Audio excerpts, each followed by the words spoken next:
Hello friends, nursing class में आपका स्वागत है। फ्रेंड्स, एएनएम पीएनएसटी जीएनटी 2024 में होने वाले एग्जाम के लिए केमिस्ट्री के टॉपिक वाइज सिलेबस को कंप्लीट किया जा रहा है। आज हम दो टॉपिक क्लियर करेंगे, विलयन और वैद्युत रसायन। इनसे संबंधित जितने भी इंपॉर्टेंट क्वेश्चन हैं इन्हें हम कवर करेंगे। तो चलिए वीडियो को शुरू करते हैं। अभी हम यहाँ पर विलयन के टॉपिक को कवर करेंगे। तो सबसे फर्स्ट क्वेश्चन देखते हैं, टिंडल प्रभाव पाया जाता है तो किसमें? शॉल में पाया जाता है टिंडल प्रभाव। नेक्स्ट देखते हैं, परासरण दाब निम्नलिखित में से किस समीकरण द्वारा व्यक्त होते हैं? तो इसका समीकरण है P बराबर CRT, P इक्वल CRT। इसका आंसर हो जाएगा, परासरण दाब का सूत्र है। नेक्स्ट है, अर्धपारगम्य झिल्ली से परासरण क्रिया में निकल पाते हैं तो क्या निकलते हैं? विलायक के अणु निकलते हैं। फ्रेंड्स, यहाँ पर मैं न्यूमेरिकल नहीं करा रही हूँ, न्यूमेरिकल के अलग से वीडियो में लेके आऊँगी। तो यहाँ पर सिर्फ हम थ्योरिकल क्वेश्चन हल करेंगे, ठीक है। तो चलिए देखते हैं नेक्स्ट क्वेश्चन, आदर्श विलयन का निम्न में से कौन सा गुण है? कौन सा गुण है? तो यह है, यह राउल्ट के नियम का पालन करता है। क्या है? यह राउल्ट के नियम का पालन करता है आदर्श विलयन, और अनादर्श विलयन राउल्ट के नियम का पालन नहीं करता है।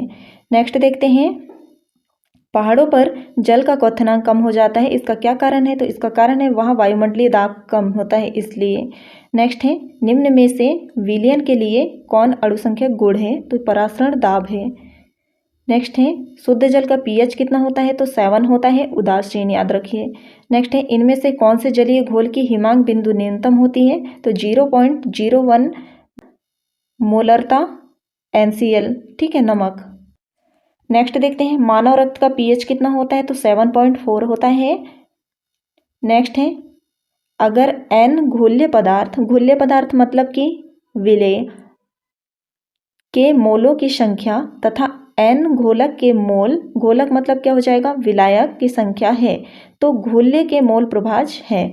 तो यहाँ पर पूछा है विलयन की मोल प्रभाज कितनी है? तो यह है N upon capital N plus small n। Option B right हो जाएगा। अच्छे से याद कर लीजिए समीकरण को। नेक्स्ट है, विलयन के अणुसंख्यक गुणधर्म का उदाहरण क्या है? तो क्वथनांक में उन्नयन है। नेक्स्ट है, समुद्र जल का परिक्षारक दाब लगभग कितना होता है? तो 30 एटम होता है। नेक्स्ट क्वेश्चन देखते हैं, कैल्शियम नाइट्रेट 2 का वान हाफ गुणांक कितना है? तो यहाँ पर कैल्शियम का 1 हो जाएगा और इसका नाइट्रेट का हो जाएगा +2, ठीक है। तो यह जोड़ेंगे इसे तो कितना हो जाएगा? 3। तो इसका करेक्ट आंसर हो जाएगा 3। नेक्स्ट है, निम्नलिखित कौन सा अणुसंख्यक गुणधर्म नहीं है? तो यह है प्रकाशिक सक्रियता, यह नहीं है। हिमांक में अवनमन, क्वथनांक में उन्नयन और वाष्प दाब का सापेक्ष अवनमन, यह अणुसंख्यक गुणधर्म है। नेक्स्ट देखते हैं, किसी घोल का परासरण दाब का संबंध दिया है, π/C = ST हो जाएगा। ऑप्शन डी राइट हो जाएगा। नेक्स्ट देखते हैं, किसी विलयन में विलेय का मोल प्रभाज व्यक्त किया जाता है तो x solute equal n/n plus N है। नेक्स्ट देखते हैं, परमाणु द्रव्यमान बराबर होता है तो परमाणु द्रव्यमान बराबर होता है किसके?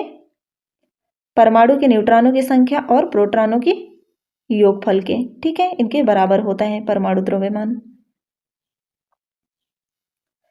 नेक्स्ट देखते हैं, आपेक्षिक वाष्प दाब का अवनमन होता है तो प्रेशर मतलब कि वाष्प दाब, तो P0 - PS/P0 हो जाएगा। ऑप्शन बी राइट हो जाएगा।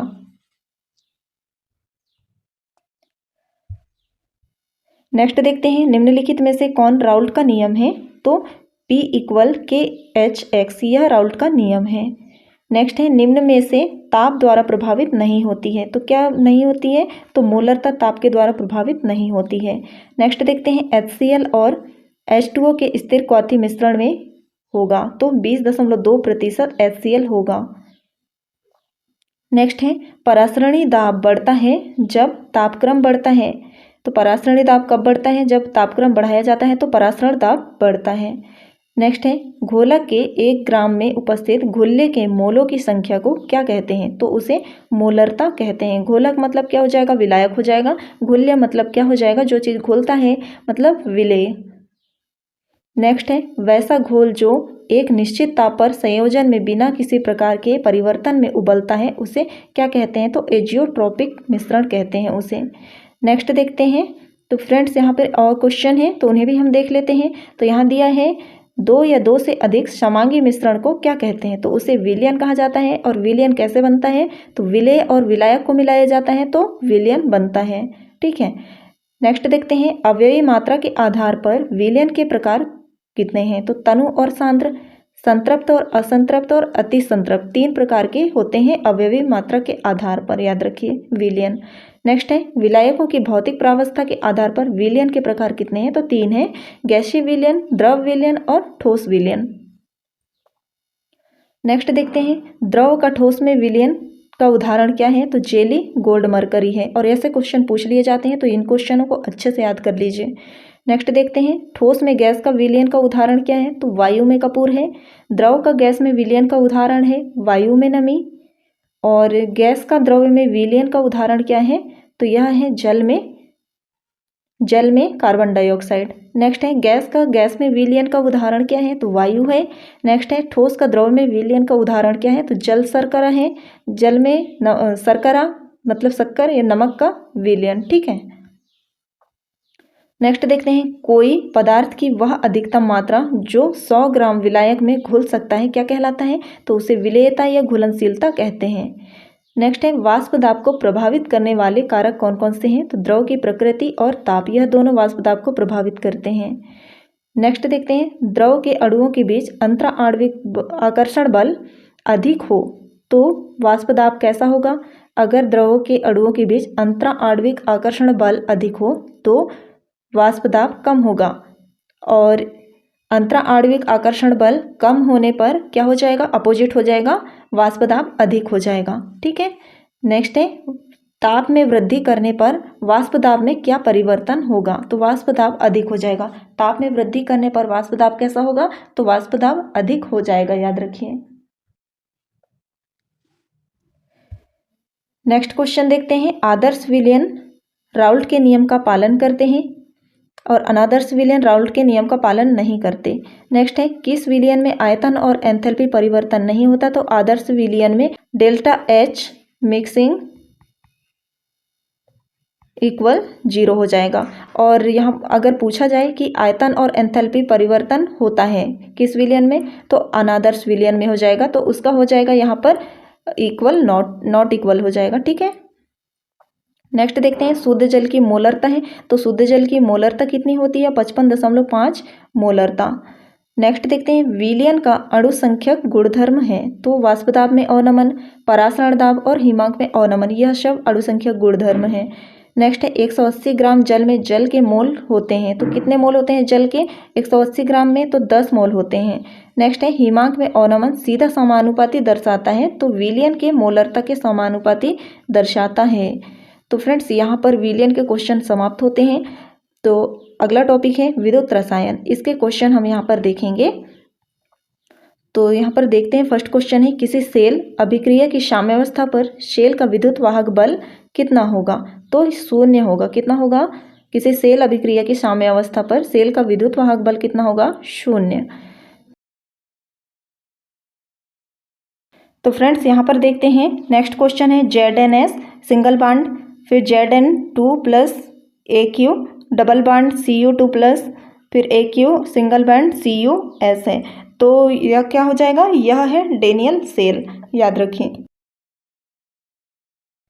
नेक्स्ट क्वेश्चन देखते हैं जलीय घोल में हाइड्रोजन इनमें किसे अवकृत नहीं करता है? तो Fe3+ को, किसे? आयरन 3+ को। नेक्स्ट क्वेश्चन देखते हैं किसका ऑक्सीकरण विभव सबसे अधिक होता है? तो मैग्नीशियम का होता है। किसका होता है? तो मैग्नीशियम का होता है। नेक्स्ट देखते हैं सोडियम क्लोराइड के जलीय घोल का विद्युत विच्छेदन कराने पर धनोद एवं ऋणोद प्राप्त प्रतिफल है, मतलब कि धन और ऋण का प्राप्त प्रतिफल कितना होता है? तो यह होता है ऑक्सीजन और हाइड्रोजन। ठीक है, क्या हो जाएगा? ऑक्सीजन और हाइड्रोजन। नेक्स्ट देखते हैं एक विद्युत अपघट्य है तो विलयन में जटिल आयन बनाता है। एक विद्युत अपघट्य क्या है? तो यह विलयन में जलीय आयन बनाता है। नेक्स्ट देखते हैं प्रबल विद्युत अपघट्य वे होते हैं जो सभी तनुताओं पर आयनों में विभक्त हो जाते हैं। नेक्स्ट है गैल्वेनिक सेल में एनोड होता है तो यह ऋणात्मक इलेक्ट्रोड होता है। गैल्वेनिक सेल में एनोड होता है, एनोड को क्या कहा जाता है तो यह ऋणात्मक इलेक्ट्रोड होता है। किसमें? गैल्वेनिक सेल में।